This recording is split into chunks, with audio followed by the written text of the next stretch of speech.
Hello everyone, today we are going to talk about Huawei HCIA-Datacom. If you are interested, welcome to subscribe to our channels, HCIA. We will also share more knowledge with you here regularly. Today, let's start with the basics.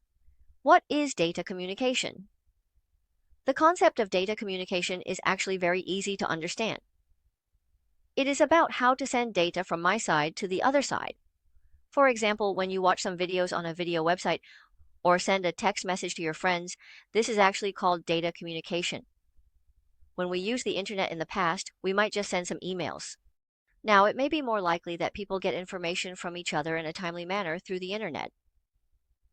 In the past, people may have written letters, but now it seems that people are becoming more and more dependent on the internet. In this process, everyone needs to pay attention that our network engineers are responsible for building the entire network, and enabling the network to communicate normally, including controlling the network and allowing who can go to whom on the network and who cannot. We need to understand how data is communicated and the types of networks. You may see many different icons in your later learning process. You can just learn about them as you go along. There is no need to remember them all. So in this process, today's content is to give you an overview of what communication is and what our network entails. We say that communication requires two people. If it's just one person, communication isn't needed. If there are multiple devices in the world, like two computers, we need to transfer a file between them. Whether it's sending an image or a video, we used CDs, hard drives, or floppy disks to transfer data. Network devices emerged. We'll learn about switches and routers to forward data. We connect to these devices, and they assist us in transmitting this data, using the internet to transfer. First of all, to transfer a picture or a video, we actually use CDs, hard drives, or floppy disks to transfer them in the beginning. Then, as more and more devices are added, we also have a lot of network devices, such as switches and routers, which we will learn in the future. These network devices help us forward data. We are all connected to these devices, which help us to forward data. In fact, they are transmitted with the help of the overall Intel network. There are several devices and some knowledge that we must understand. First of all, what does it mean to transmit? When you think of networks, you might instinctively feel that it's complicated, but it's not as difficult as you might think. For example, when you generate data in a network, using these network devices to transmit it is actually quite similar to sending a package to a friend. For instance, if you want to send a book to your friend, you first need to pack it into a box, right? This is to ensure the integrity of the data, just like ensuring the integrity of your book. You definitely don't want your book to get damaged during the shipping process, and arrive all torn up. Generally speaking, if the distance is far, we will not choose to walk or drive to deliver it to him, but choose a courier. What kind of courier company will we choose? We can use various methods, such as air transportation. Whether it's water transport or land transport, the courier sends the package to another courier station, and along the way it might pass through many courier stations before finally delivering the package correctly to your friend's hands. Our network works the same way. When your computer generates data, whether you're watching videos or chatting, that data will go to an exit device at your company. The exit device is similar to the door of your house. To go anywhere outside, whether it's to a company, school, or hospital, you have to go out through your front door. So, of course, you could also climb out the window, right? So when you go out through your door, you get to experience the outside world. And it's the same with network devices. All the data is transmitted to our network devices, and then our network devices send it to the carrier. Here, the carrier helps us forward the data to the network devices at the destination you want to access. Then it gets transmitted to their devices, completing the data communication process. Of course, during the data transmission process, you might come across many terms in the future. For example, here we first have data and a transmission agent in our network, but you can just understand this concept. There's no need to worry too much about it, because it simply refers to the various ways we represent data. Secondly, you might be wondering, teacher, what do the head and tail mean? Think about it for a moment, Yao. If you need to remember something, with a courier, if there's nothing written on the box, how can the courier know where it's supposed to go? You need to specify where the package is headed and who it's for. If there's a problem with the package on the way, who do I contact? They wouldn't know. So, in this process, he has to write on the express box where you are from, where you are going, and what is the destination. It is the same with our data. When I send it out, I have to think about who I am sending it to and who I am. We need to do a complete configuration and a complete encapsulation. In this process, the so-called encapsulation is to add some data to it, so we add the head and tail separately. The destination I want to go to and my own information are the header and the tail. In addition to these, let's continue to look down. This package is a label that is pasted layer by layer on the express box.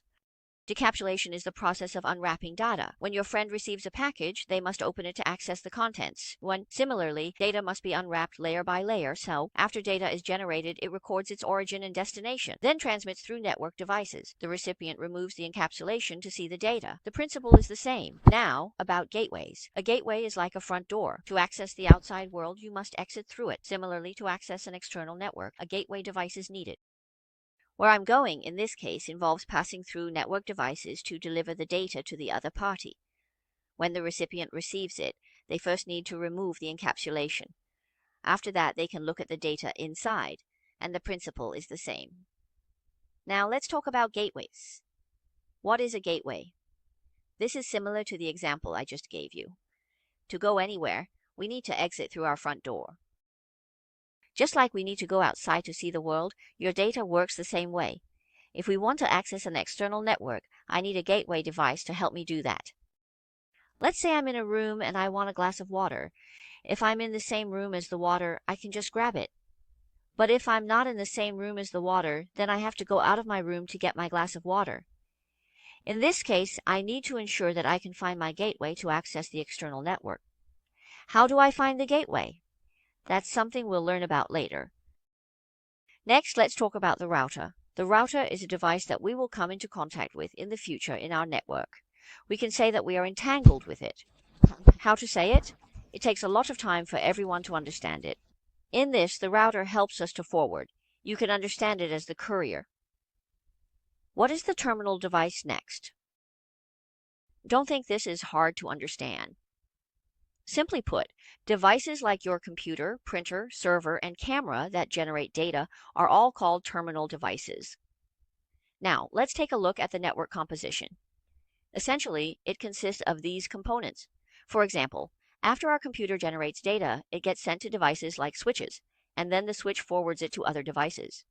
Then it passes through layers of devices and finally reaches the operator to access the external network. What should the computer be connected to? The computer needs to be connected to a device called a switch.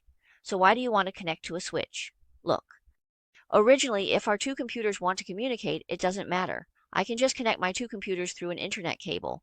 There is no problem connecting them to the internet port. But what if there are 1,000 computers and I need to make a connection?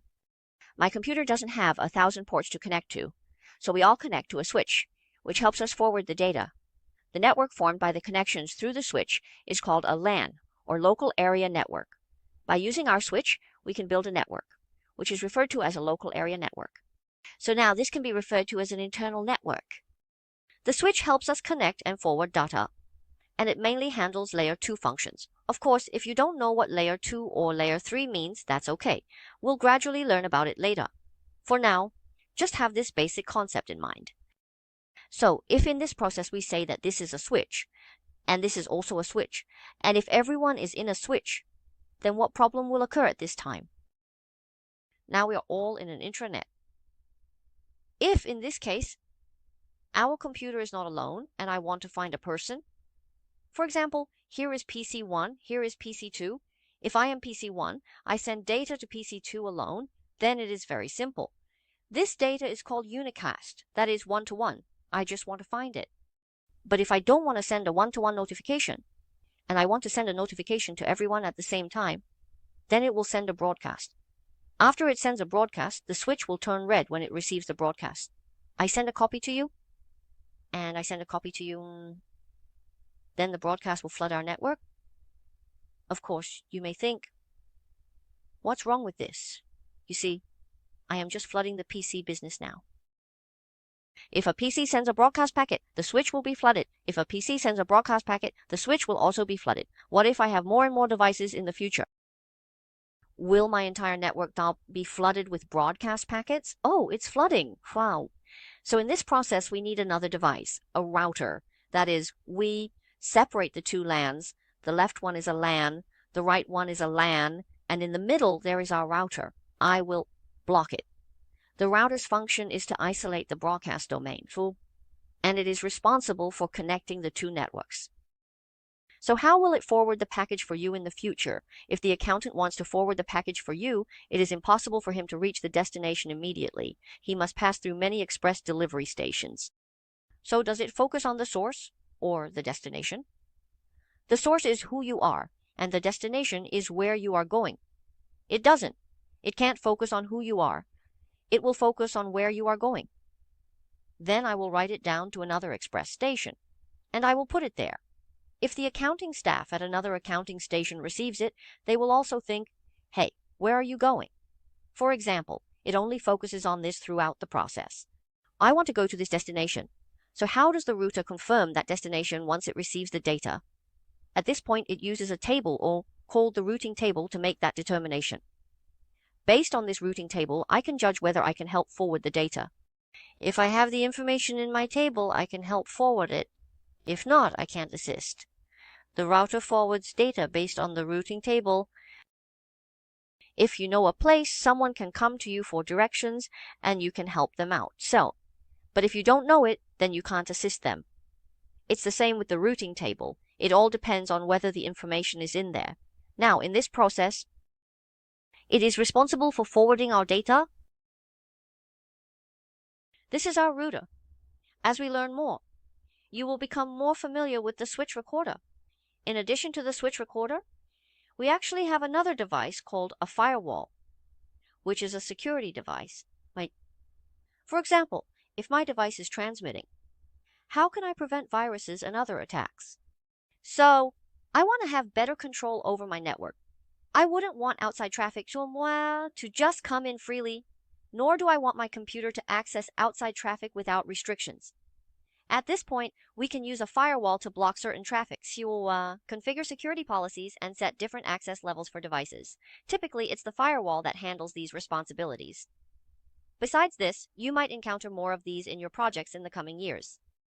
Past 2 years, you may have seen more of this. You might find that Wi-Fi, this technology, is actually what we call WLAN technology, which stands for Wireless Local Area Network. Nowadays, when people go to work, sometimes they connect to Wi-Fi, but more often than not, well, besides wired connections, it's mostly Wi-Fi, right? In this process, we need WLAN technology and more wireless devices, like the home router we might have at home. You can connect to Wi-Fi anytime and anywhere. However, in enterprises, there are specialized devices for Wi-Fi called APs, or access points. They connect our main devices to the network. Now, if we're talking about FAT APs, we jokingly refer to them as FAT APs. In this case, we manage them independently, just like that little router at home that you can flip over. If it is this kind of FAT AP, we jokingly call it a FAT AP. FAT AP, at this time, we manage it independently, just like the small router at home. What if you turn it over? You can configure it by entering the management address found on the back into your browser, allowing for independent management.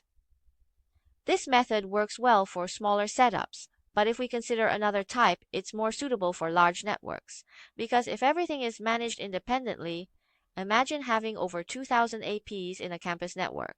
If I had to manage each one separately, I would be overwhelmed. So alas, there is another form of APA, which is to say that it is just an access control. It is just an access point. It is not responsible for control. The real controller is the AC, which is responsible for unified management of the APs below. They work together to distribute the Wi-Fi name and password. To be precise, this is called SSID, and later on we will gradually learn and understand more about it. This is part of the overall architecture of our network. If anyone wants to learn about Huawei certification technology or access Huawei certification question banks, please feel free to message me. You can also leave a comment below the video.